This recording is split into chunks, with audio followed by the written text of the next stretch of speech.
Welcome back. In this video, we were going to learn about the effect of voltage on speed or characteristics of an induction motor. In my previous video, I have given some introduction regarding the effect of frequency on speed or characteristics of induction motor. And whatever the type of induction motor it is, if it is an induction motor, it may be a squirrel cage induction motor or double bar squirrel cage induction motor, or it may be a slip ring induction motor. If it is a slip ring induction motor, it will possess a speed or characteristics like this. And sometimes these speed or characteristics are going to be affected because of some electrical parameters like frequency, voltage, right? So ఆ effects గురించి మనం మాట్లాడుకోబోతున్నాం. Previous వీడియోలో frequency అయిపోయింది. Now it's time to learn about this voltage. ఈ voltage కనుక increase and decrease చేసామే అనుకోండి, increment decrement చేసినప్పుడు speed are characteristics ఎలా వ్యారీ అవుతున్నాయి. ఇక్కడ చూస్తే మనకి ఏమర్థం అవుతుందంటేనండి, సో ఈ V1 అనే దానికి ఇది ఒక కర్వ్ వచ్చింది, V2 అనే సప్లైకి ఇది ఒక కర్వ్ వచ్చింది, V3 అనే సప్లైకి ఇది ఒక కర్వ్ వచ్చింది.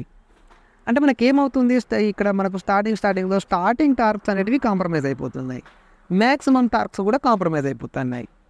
ఇక్కడ మ్యాక్సిమం టార్క్ ఎక్కువ ఉంది, స్టార్టింగ్ టార్క్ ఎక్కువ ఉంది. ఇక్కడ మ్యాక్సిమం టార్క్ కొంచెం తక్కువైంది, ఇక్కడ కొంచెం తక్కువైంది. ఇక్కడ మ్యాక్సిమం టార్క్ ఇంకా కాస్త తక్కువైంది, స్టార్టింగ్ టార్క్ కూడా ఇంకా కాస్త తక్కువైంది. సో ఇది మనకు జరుగుతుంది, రైట్? ఇలా జరుగుతుంటే మనకు ఇక్కడ ఇచ్చాడు కదా, V1 is greater than V2 is greater than V3. So ఏంటి అని అంటే, సప్లై వోల్టేజ్ అనేది ఎక్కువగా ప్రొవైడ్ చేసామే అనుకోండి, స్టార్టింగ్ టార్క్ మ్యాక్సిమం టార్క్ ఎక్కువ ఉంటుంది. అయిపోయింది అంతే, ఇక్కడితోనే కథం ఫినిష్. నీ వోల్టేజ్ బట్టి ఈ స్పీడ్ ఆర్ క్యారెక్టరిస్టిక్స్ అనేటివి ఇంక్రిమెంట్ అండ్ డిక్రిమెంట్ జరుగుతుంది. ఎక్కువ ఉంది అనుకోండి, టార్క్ ఎక్కువగా ఉంటుంది. జనరల్గా టార్క్ అనేది కరెంట్ మీద డిపెండ్ అయి ఉంటుంది, కానీ ఇక్కడ వోల్టేజ్తో ఎలా చెప్తున్నావు అని అంటే, మనకు ఒక ఈక్వేషన్ ఉందండి. ఏంటి, K5SE2R2 divided by R2² plus SX2² అనేది ఒకటి ఉంది కదా. ఇందులో 5 అనేది ఏంటిది, 5S. ఇది 5S అంటే స్టేటార్కి సంబంధించినటువంటి ఫ్లక్స్. ఇది ఏ కరెంట్ వల్ల ప్రొడ్యూస్ అవుతుంది, I1 అనే కరెంట్ వల్ల ప్రొడ్యూస్ అవుతుంది. I1 అనేది దేని మీద డిపెండ్ అయి ఉంటుంది, V1 అనే సప్లై వోల్టేజ్ మీద డిపెండ్ అయి ఉంటుంది, right? If this torque is proportional to this 5S, it is indirectly proportional to the supply voltage like this. కాబట్టి సప్లై వోల్టేజ్ని ఎక్కువగా ప్రొవైడ్ చేసామనుకో, ఎక్కువ ఫ్లక్స్ జనరేట్ అవుతుంది. ఇట్ మీన్స్ ఎక్కువ కరెంట్ అనేది ఫ్లో అవుతుంది ప్రైమరీ సర్క్యూట్లో. Primary circuit in the sense stator వైండింగ్లో.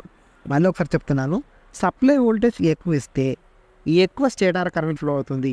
కరెంటుని బట్టి ఫ్లక్స్ డిసైడ్ అవుతుంది.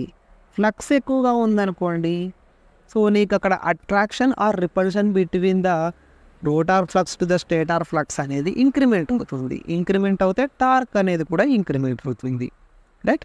Such that this torque will depends upon the supply voltage V1 over here. ఇలా నీకు డిపెండ్ అయి ఉంటుంది అన్నమాట.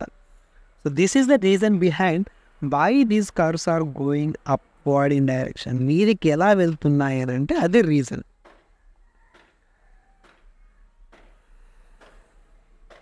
వన్ మోర్ థింగ్, ఇక్కడ మనకు ఇక్కడ ఒక లోడ్ అని ఉంది కదా, ఫ్యాన్ లోడ్. సో ఈ వోల్టేజ్ ఇచ్చినప్పుడు, ఈ సప్లై వోల్టేజ్ని ప్రొవైడ్ చేసినప్పుడు దానికి ఒక ఫ్యాన్ లోడ్ ఉంది అనుకోండి. నీకు V3 అనే వోల్టేజ్ దగ్గర సమ్ N3 అనే స్పీడ్లో ఆపరేట్ అవుతుంది ఆ లోడ్.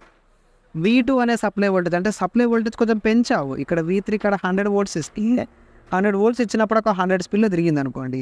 నెక్స్ట్ 150 volts ఇచ్చావు. 150 volts ఇస్తే అదే ఫ్యాన్ లోడ్ నీకు ఒక 150 RPMతో తిరుగుతుంది. ఇంకా కాస్త వోల్టేజ్ పెంచావే అనుకోండి, అప్పుడు మనకి ఇక్కడికి వచ్చింది, ఇక్కడ ఈ N1 అనే ఈ స్పీడ్లో ఆపరేట్ అవుతుంది. అంటే వోల్టేజ్ ఇంక్రిమెంట్ చేసిన కొద్దీ స్పీడ్ ఇంక్రిమెంట్ కూడా అవుతుంది మనకి ఇక్కడ ఈ ఫ్యాన్ లోడ్కు తగ్గట్టు. అంటే ఈ కర్వ్ని చూస్తే మనకు అర్థమవుతుంది అది. సో ఇలాంటి గ్రాఫే మనకు మేడము ఎగ్జామ్లో ఇచ్చారు. This is all about this video.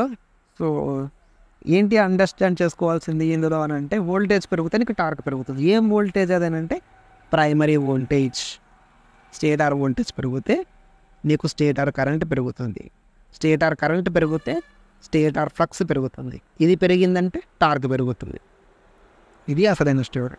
And that's all about this video. In next video, I am going to explain you about the circuit operation of this voltage controlling technique in induction motor. So voltage ni ఎలా modulate చేస్తూ మనము ఈ outputs తీసుకొస్తామనే దాని గురించి చెప్తాను.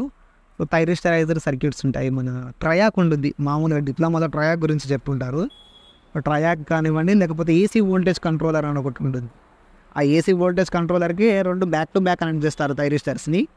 So ఇలా connect చేసి సర్క్యూట్ని క్లోజ్ చేస్తారు. ఇది ఏసీ వోల్టేజ్ కంట్రోలర్. ఇదే ప్లేస్లో ట్రయాక్ కూడా యూస్ చేసుకోవచ్చు. ట్రయాక్ యూస్ చేసి ఏసీ వోల్టేజ్ కంట్రోలింగ్ చేసుకోవచ్చు. సో దాని గురించి నేను నెక్స్ట్ వీడియోలో చెప్తాను. Until that, bye bye.